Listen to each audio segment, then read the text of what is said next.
a Mario Di Costanzo, consultor financiero, a quien por supuesto le agradezco que como siempre se integre a este sistema, y también a Tonatiuh Martínez, profesor de la Facultad de Economía de la UNAM.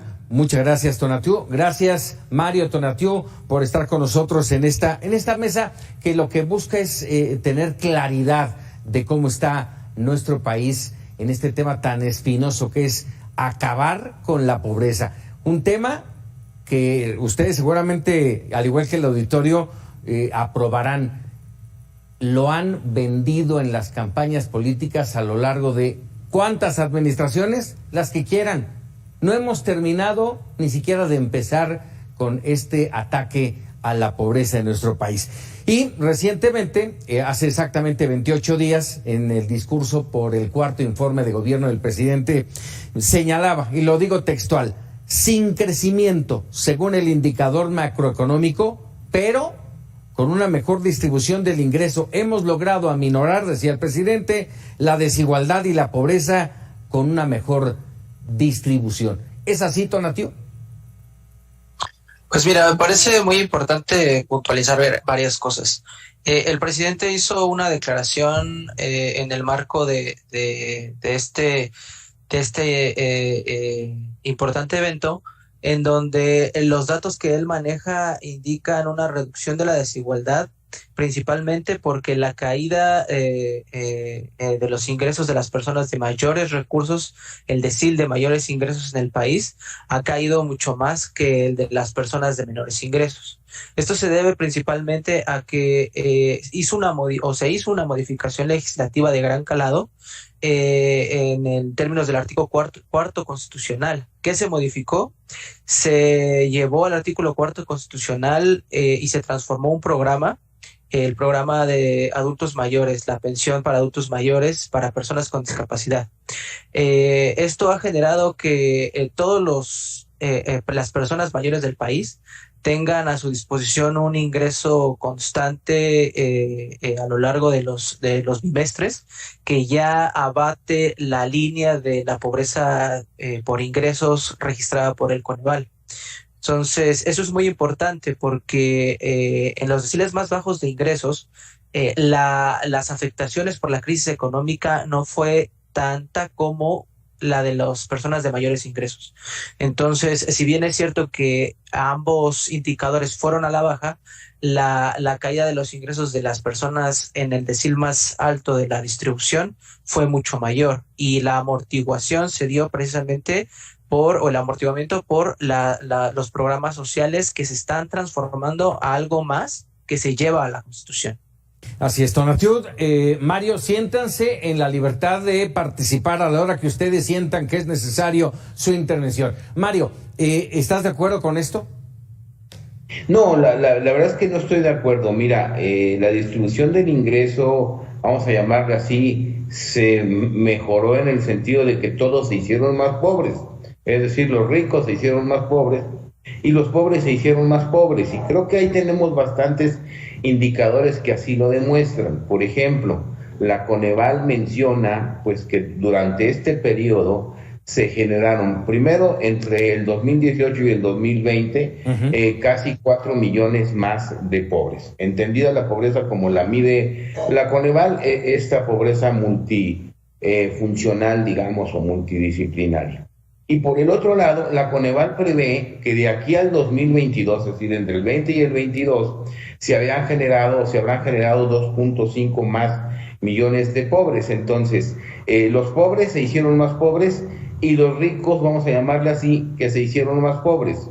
Y no es, digamos, la forma en cómo se quiere generar una mayor igualdad o una mejor distribución del ingreso. Una mejor distribución del ingreso se genera cuando los pobres dejan de ser pobres y se acercan más, digamos, a esta línea de riqueza, o la diferencia entre los ricos y los pobres es menor, pero porque todos subieron, no porque todos bajaron. Y yo creo que aquí hay dos datos muy importantes. Primero, 15 millones de personas dejaron de tener acceso a la seguridad social. Esto significa casi 11,000 personas diarias durante la gestión de esta administración, Y por el otro lado también tenemos que más personas ganan ahora el salario mínimo, es decir, en lugar de incrementar sus salarios, bajaron sus salarios, pasaron más o menos de 13 millones de personas antes, digamos, de la pandemia a 20 millones de personas en este periodo de, entre comillas lo señalo, de recuperación del empleo. O sea, están generando empleos, pero más mal pagados. Entonces, la distribución del ingreso, vamos a decir que si se hizo más igualitaria, se hizo más igualitaria a la baja y no a la alza. Me parece que esto es el resultado de tener programas sociales sin ninguna coherencia entre sí. Hace un rato mencionaban los apoyos que dan a los adultos mayores. Sí, pero resulta que estos apoyos a los adultos mayores, antes los adultos mayores pues compraban comida con esto. Ahora tienen que comprar comida muy cara por el efecto de la inflación, pero también tienen que comprar medicinas porque no hay medicinas. Entonces, se ha roto, yo te diría, la complementariedad de los programas sociales, y esto nos demuestra que a pesar de que ha aumentado el gasto social, el gasto en educación, salud, protección social, como yo te diría quizás en ninguna otra administración, yo lo decía ayer, entre 2018 y 2023 el gasto social habrá aumentado 60%, pero a la vez tenemos más pobres, entonces tenemos mucho gasto y más pobres. ¿Qué quiere decir esto? Pues una muy mala calidad de gasto público. Claro. Mario Tonatiuh, me dan oportunidad de hacer una pausa breve. Está una noticia en proceso en este momento. Nos vamos a ligar y a enlazar con Lisbeth Leite allá en Tuxtla Gutiérrez. Adelante, Lisbeth.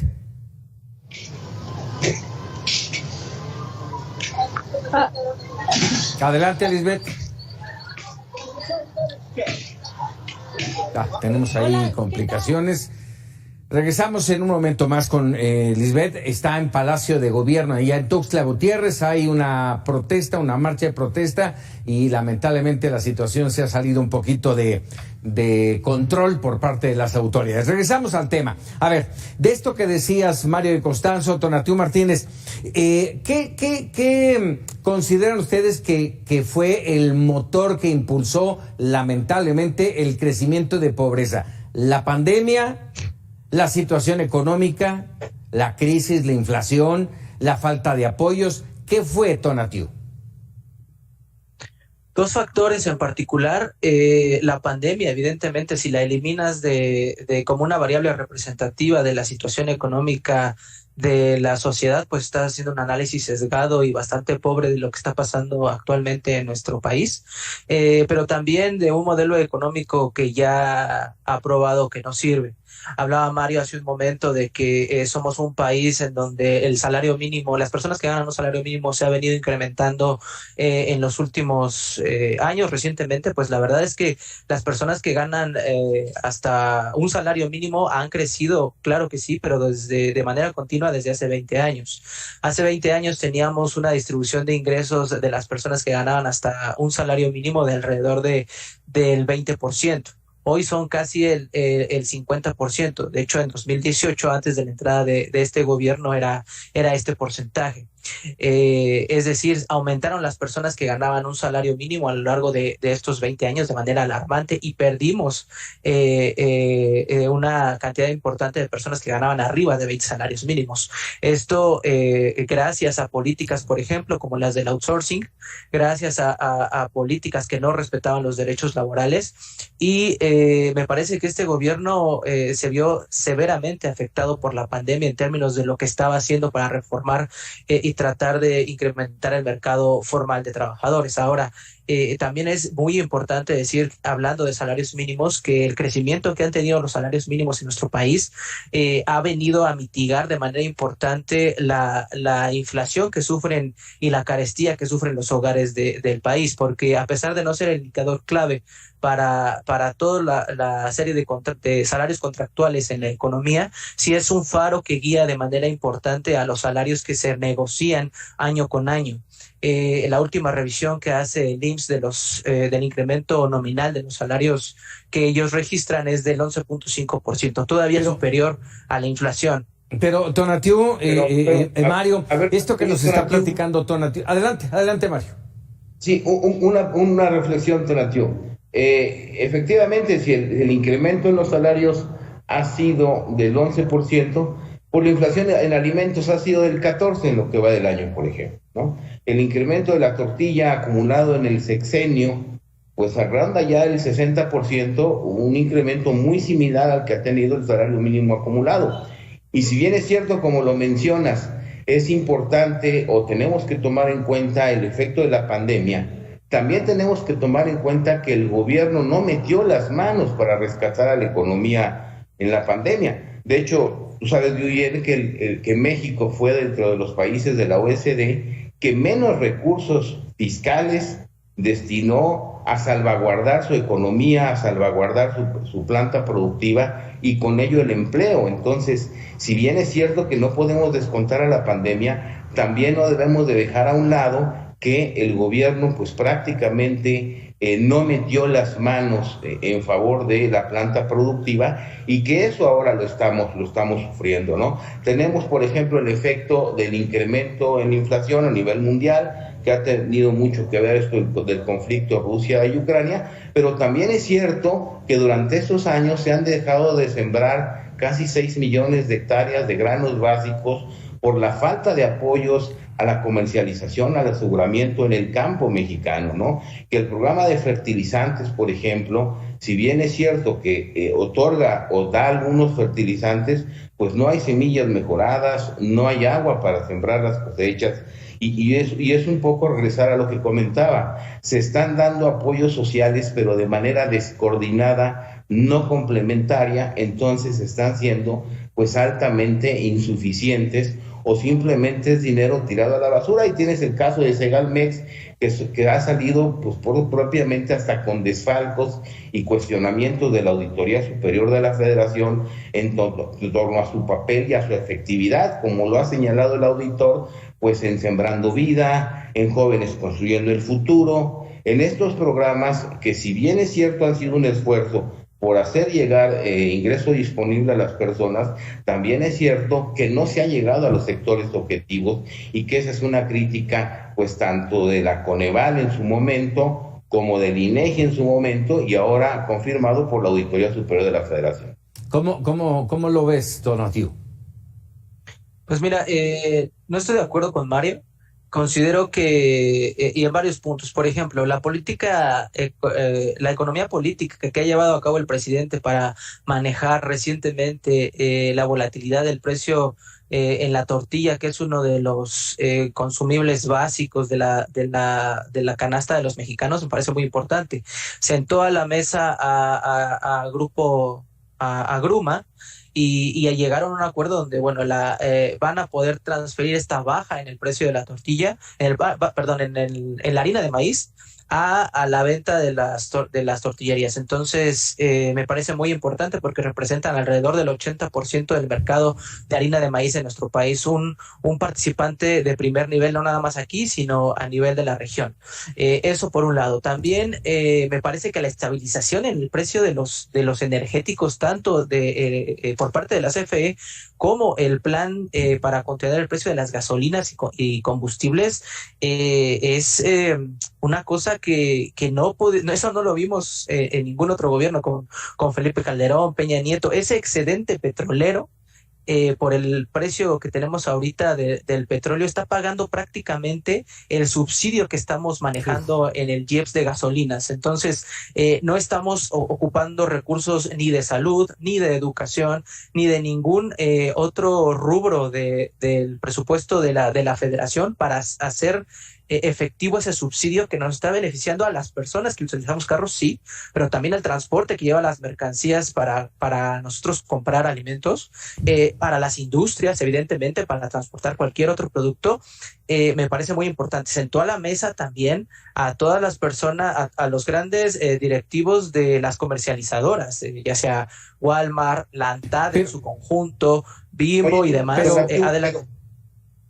Sí, efectivamente lo sentó, pero si vemos, por ejemplo, qué ha pasado con los precios de la supuesta canasta básica, del famoso PASI, desde que se anunció hasta ahorita, se han continuado aumentando. El bolillo, por ejemplo, aumentó 30% en agosto. La tortilla no ha dejado de aumentar junto con otros productos, de 24 productos que integran esta canasta. En agosto, por ejemplo, un componente importante del incremento de la inflación fue la electricidad. La gasolina más o menos se ha controlado, pero ha aumentado levemente. Y aquí es el cuestionamiento. Nos gastamos los excedentes petroleros en este subsidio a la gasolina, que a lo mejor de haber sido más focalizado a los sectores productivos, hubiéramos podido detener el incremento, pero fue un subsidio generalizado, en donde incluso se provocó un mayor incremento en el consumo de gasolina en el país.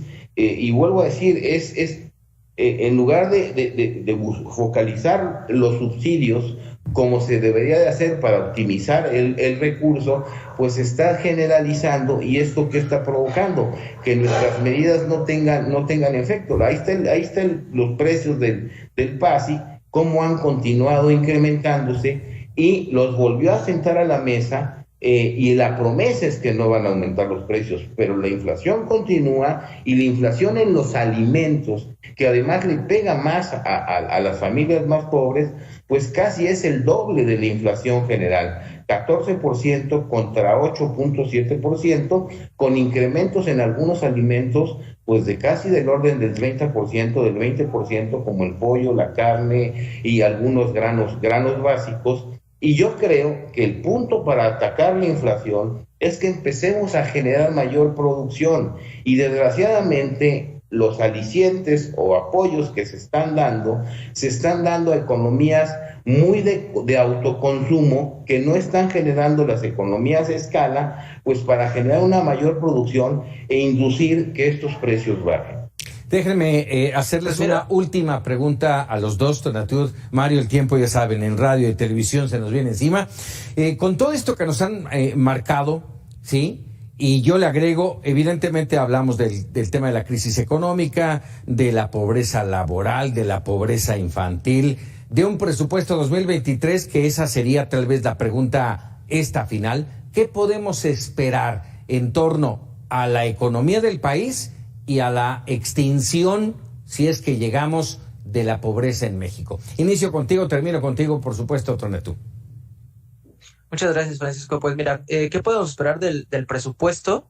El presupuesto está ligado a que no haya una recesión mundial, porque la base principal para calcular los ingresos del siguiente año, el 2023, es un 3% del crecimiento del Producto Interno Bruto.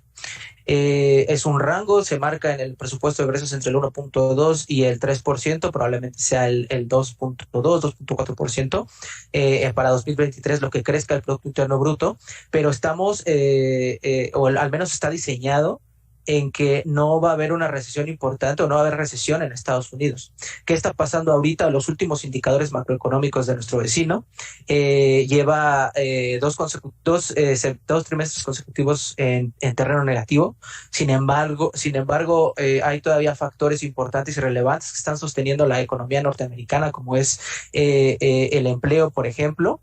Y además tienen amortiguadores contracíclicos bastante importantes. Para empezar, el seguro de desempleo, pero me gustaría también resaltar y destacar esta diferencia y cambio estructural incluso en la tendencia y en la relación de las dos economías. Normalmente cuando Estados Unidos caía en términos del Producto Interno Bruto, también lo hacía México, y ahora no está pasando eso. Nosotros, al contrario de lo que está pasando con Estados Unidos, estamos creciendo.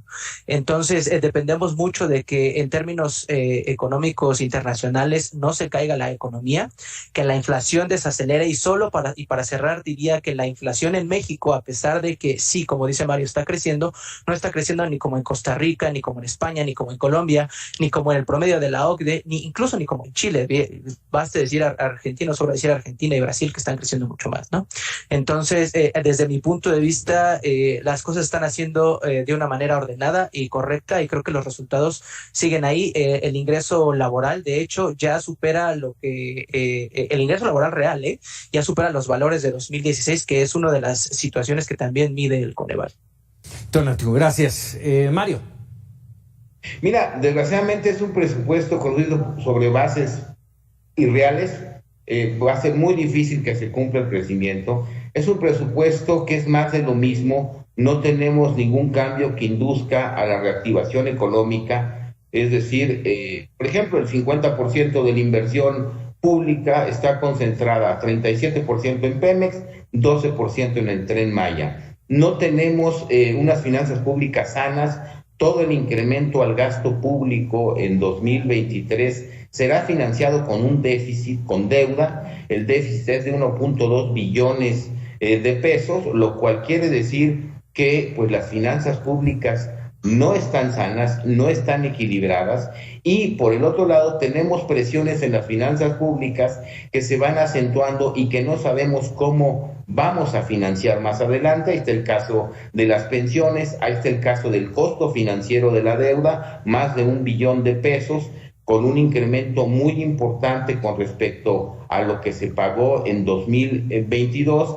Es decir, es un presupuesto que es lo mismo de lo que hemos venido observando en años anteriores, que no contiene apoyos a la reactivación económica ni al empleo, y creo que esa es la gran variable que está afectando y que va a hacer que los ingresos públicos no crezcan y nos va a meter en severos problemas, sobre todo hacia finales del sexenio, con las presiones que están teniendo las finanzas públicas.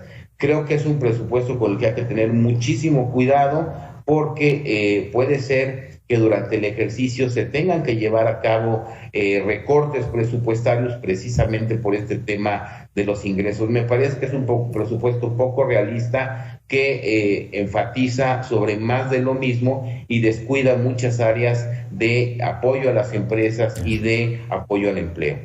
Pues ahí tienen la opinión y el análisis de dos estupendos expertos sobre este tema de la pobreza y la economía en nuestro país, a quienes les agradezco. Tonatiuh Martínez, Mario Di Costanzo, como siempre, muchísimas gracias. Francisco, Tonatiuh, muchas gracias a ustedes, que estén bien. Muchas gracias. Muchas gracias.